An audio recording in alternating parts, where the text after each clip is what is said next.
The first strum that we will learn is strum 1, which is down, down, up.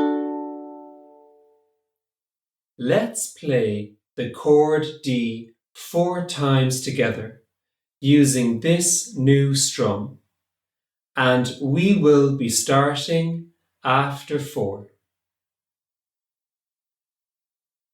1, 2, 3, 4.